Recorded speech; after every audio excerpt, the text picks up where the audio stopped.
Assalamualaikum warahmatullahi wabarakatuh. Teman-teman mahasiswa semuanya, saya mau berbagi pengalaman tentang melihat beberapa skripsi yang pernah diajukan dalam forum ujian skripsi. Beberapa skripsi itu mengutip ayat Al-Quran dan ada juga mengutip beberapa hadis Nabi.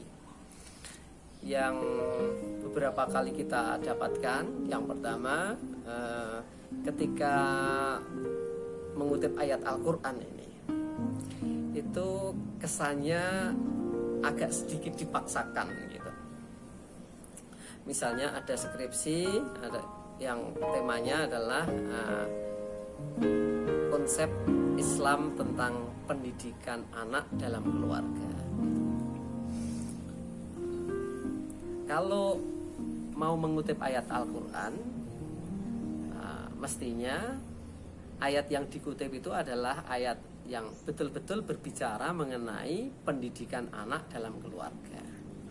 Nah, apa yang pernah kita dapatkan, kadang-kadang ayat yang dikutip itu tidak berkorelasi atau tidak membicarakan mengenai pendidikan anak dalam keluarga.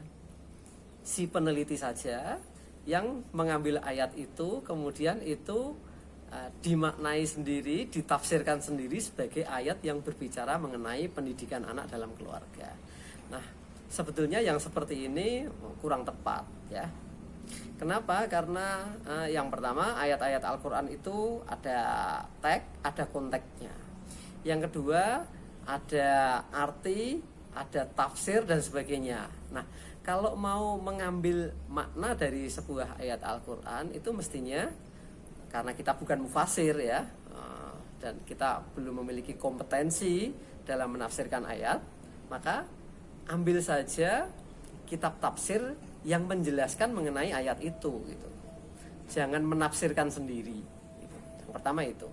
Yang kedua, pada skripsi yang mengutip hadis Nabi, beberapa kali kita jumpai hadis Nabi yang dikutip itu bukan bersumber dari kitab hadis, tetapi dari buku yang menuliskan hadis itu.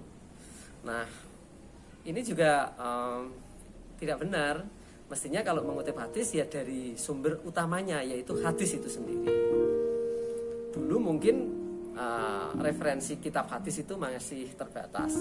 Sekarang sudah sangat terbantu karena ada beberapa aplikasi atau mesin pencari di mana hadis itu berada. Jadi saran saya, ambillah sumber dari sumber utamanya, jangan mengambil dari sumber sekunder. Terima kasih. Assalamualaikum warahmatullahi wabarakatuh.